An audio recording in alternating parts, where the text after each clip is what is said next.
Guys? Currently in the Denali.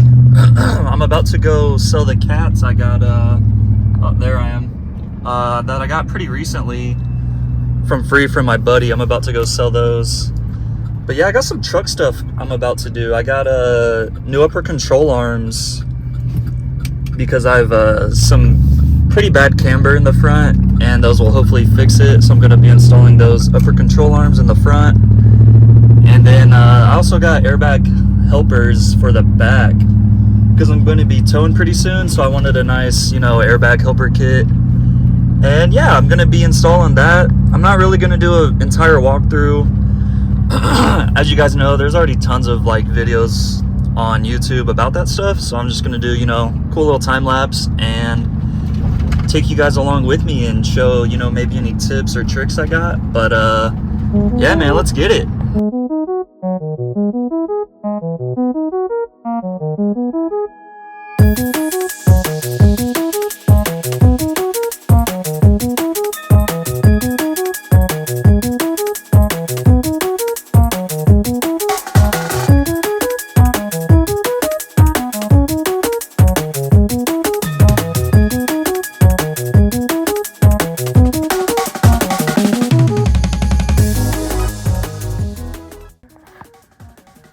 I also just picked up 2 generators, so I'm gonna see if I can can't get these things running. They're actually brand new, just pretty old. I'm gonna throw some gas in them and see what happens. But yeah, just a little added extra bonus.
What up, guys? So last few clips you saw us install the upper control arms on my truck, and today, it's been a few days, but today we're going to do the rear airbag helper kit on my Denali. And yeah, so let's get started on that. I'm gonna move these cars around. I got 3 cars to move around, so I'm gonna do that and get started.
My truck actually has a rear fender liner, which I wasn't aware they come with. Usually they don't, so it must be a Denali thing or someone added it, but yeah.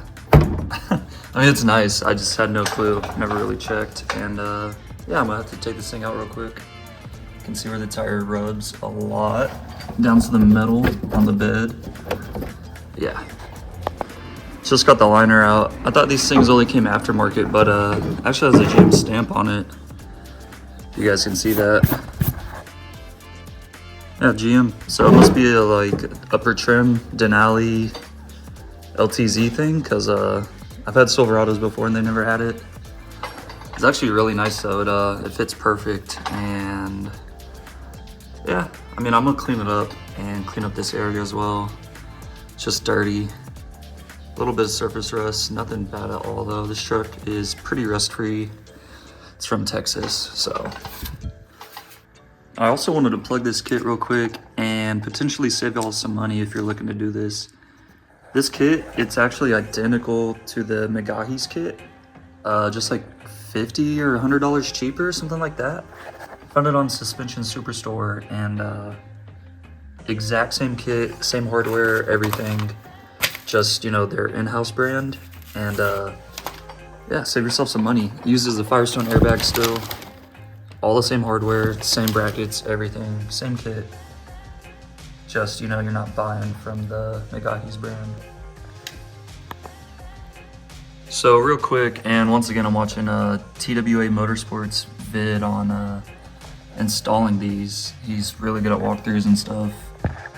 Yeah, the frame tapers down here at the bottom, and so does the bracket as well.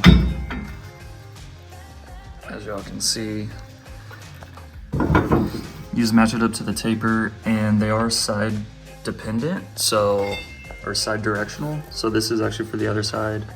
I tried it at first and it was upside down. I was like, that's not right. So yeah, just make sure you're checking that. And it comes with these backing plates that are both different as well. So I'm assuming one is for one side and the other. So I thought I'd throw that in there real quick, make things easier. Yeah guys, this kit is literally the exact same as the McGahee's, same exact directions, everything.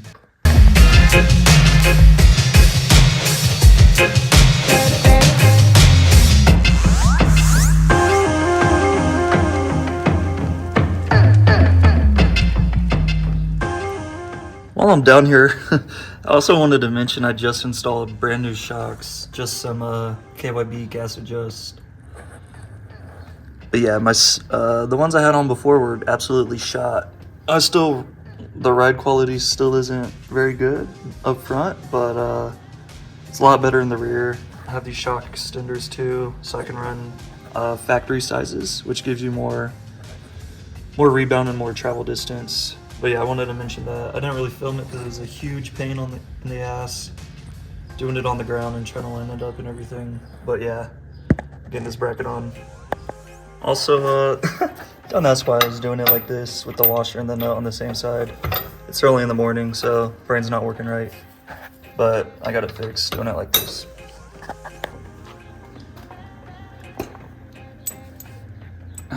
So I was running into a little problem with the bags because I'm running the spacer because I only have a 5-inch drop in the rear.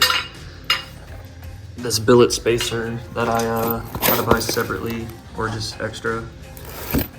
But yeah, so I aired the bag up just a little bit, and that made it so that I was able to then bolt it on to the spacer.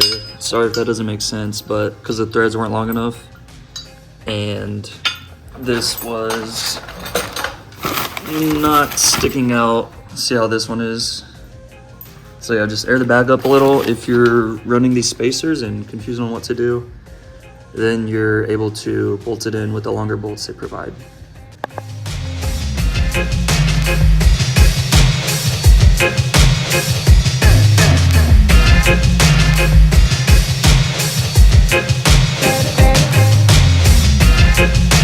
Alright, so with a bit of finessing, you can get this whole unit on with just loosening up the U-bolts enough. They're tightened up now, but I didn't have to remove them all the way. Kind of a pain by myself, but I was able to get the center pin lined up and everything. Just got it all bolted down. Need to tighten these up still. Put on the air fitting, run that, and also had to do something about this e-brake. It's really in the way. It didn't come with like a relocation bracket or anything, so I'm gonna figure something out. But You definitely don't want it rubbing up against the airbag itself. Yeah. No need to remove the U-bolts all the way and the bracket. You can stay in there.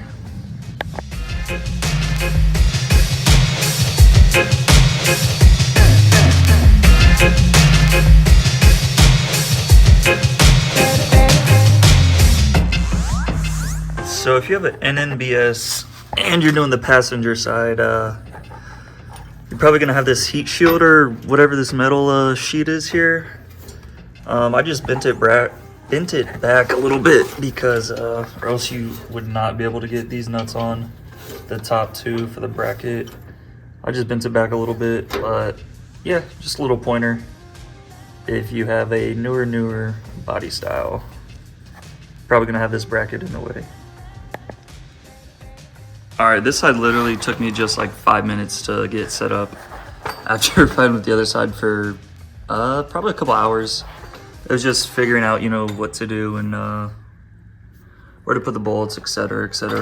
But same thing with this side, literally just loosen the U-joints all the way up, and I was able to slide that bottom bracket in, get it lined up on that notch, center pin, and bam, this side slid right in. I unbolted the e-brake. I'll have to do something with that. I'll figure something out. But yeah, it was a lot easier than the driver's side, and I'm just gonna get everything tightened up and get the lines ran. I want to show y'all how I ran the lines. So I ran them above the frame, just on top of everything on both sides. So come down pretty much as you can on both sides, and then got them teed up here in the middle, pretty much the middle of the frame by the license plate, and then it splits off into the one which leads me right into the license plate. I think it's a pretty clean install and it looks good. I'm gonna see if it works, but just wanted to show y'all how I did that real quick.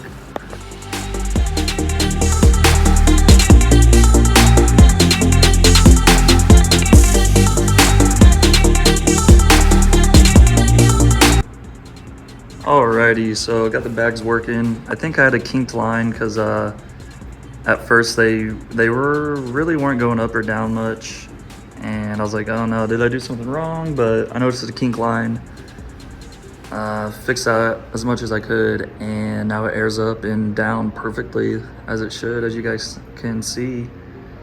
Just went for a quick test ride, and honestly it feels so much smoother. I can tell a pretty big difference already. Mainly in the back, of course, but absorbs bumps a lot faster, a lot better, and overall just feels a lot more planted and smoother. But yeah, that's probably gonna wrap this up. Don't want to make it too long, but if you guys need any info on the install, any questions, please feel free to ask. I think I got them aired up to like 30 right now or something in the back. Yeah, they said minimum is supposed to be like 5 or 10, but I'll probably play around with it a little bit, see what feels best for just daily driving with no trailer or anything. And then whenever I tow or get a heavy load, I'll see what it does then. But for now, I think that's gonna wrap it up. So thanks for watching. So I got my boxes unboxed. They had really good packaging. They had staples all over the place. But anyways, this is the airbag helper kit. Got my airline right here. Everything came in super nice too. Got my Firestone airbags, all the brackets, etc. And then over here, got my upper control arms for camber correction, grease fittings in there. Got the ball joints, everything in here, and then rear bag spacers. So this is actually because I'm lowered, and it'll allow the airbags to fit with the drop kit that I have, or else they'd be too far apart and it seems like a bracket wouldn't reach all the way. So these are just spacers to correct that. These are actually really nice. Kind of hard to find too, so if you guys need a part number, There's that, and it looks like that's the only one on it, but I can leave links for everything in the description as well.